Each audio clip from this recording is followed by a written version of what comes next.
It really wasn't that long ago that the International Monetary Fund, the IMF, was sounding some serious alarm bells about Egypt's economy.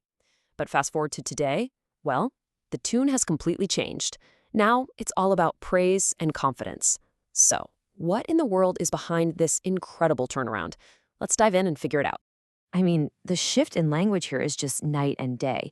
On one hand, you had the IMF talking about their concerns over delayed reforms and a privatization program that was moving way too slowly. And now, they're praising economic stability and high growth. It is a complete 180-degree turn, and it really makes you ask, what happened? And yeah, that's the million-dollar question we're tackling today. What exactly went down? How did Egypt manage to so completely flip the script with one of the planet's most influential financial institutions? Well, the answer really lies in a series of pretty bold, decisive economic moves. So let's break down the key policies that didn't just stabilize things, but actually managed to win over the IMF in the process. Okay, so it all really boils down to two main pillars. First, a really aggressive monetary policy to wrestle inflation to the ground. And second, some serious fiscal discipline to get the government's own books in order. Let's take a closer look at each one of these. So what are we actually talking about when we say tight monetary policy? Well, to put it simply, it's when a country's central bank deliberately jacks up interest rates. The goal is to make borrowing money more expensive. That cools down spending across the entire economy, which in turn helps to bring down inflation. You can think of it as some tough but very necessary medicine. And in Egypt's case, it looks like that medicine is really working. The IMF specifically called out how effective this policy has been. Just look at the results. Inflation is finally on a downward path. It hit 12.3% in November, and that's even after a fuel price hike. This puts them on a clear trajectory towards their long-term goal of about 7%. All right, on to that second pillar, fiscal discipline. Now, this is all about the government's own budget. It means being really smart and careful about managing spending and revenue so you don't have to keep piling on more and more debt. It's basically like balancing your own checkbook, just on the scale of an entire country. And the proof is right here in this one number, 3%. Egypt actually managed to achieve a primary surplus of 3% of its GDP.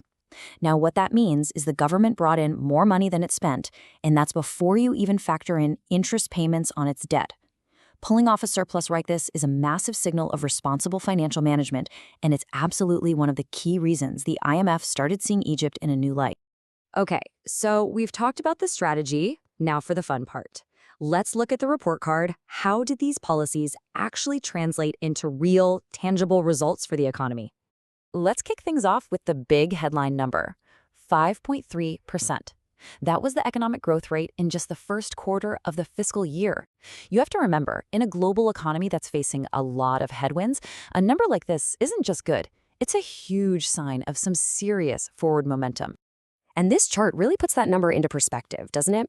Growth was already pretty solid in the previous year at 4.4%.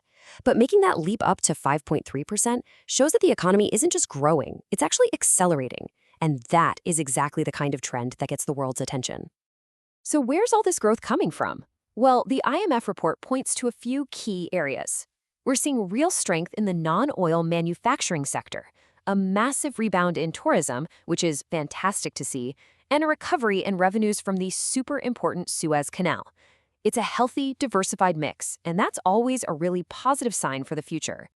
And when you put all these pieces of the puzzle together, you've got the solid growth, the disciplined budget, the falling inflation. It all points to this one really powerful conclusion. Confidence in Egypt's economy is back, both at home and abroad. People are starting to believe that things are truly heading in the right direction. And if you want tangible proof of that confidence, here it is, $30 billion. That's how much foreign investment money has poured into Egyptian debt. I mean, let that sink in. When global investors are willing to put that kind of capital on the line, it is one of the strongest endorsements a country's economy can get. And to back all of this up, Egypt has built up a really impressive financial safety net. Its foreign currency reserves have swelled to $56 billion. Having a cushion like that is just crucial. It means the country is much better equipped to handle any unexpected shocks from the global economy, which of course gives investors even more peace of mind. But for all this great news, the job is far from finished. To make sure this turnaround really lasts, there are still some pretty big challenges on the road ahead. So let's take a quick look at what comes next. So the path forward really has a few key goals. First, they've got to keep up the fight to bring inflation all the way down to that long-term target. Second, they have to figure out how to sustain this high rate of growth. And finally, and this is a big one, they need to push ahead with deeper structural reforms, especially on things like privatization. The whole goal here is to build an economy that's not just stable, but truly resilient. And that brings us to the final and maybe the most important question of all. Egypt has achieved macroeconomic stability, and that is a massive accomplishment.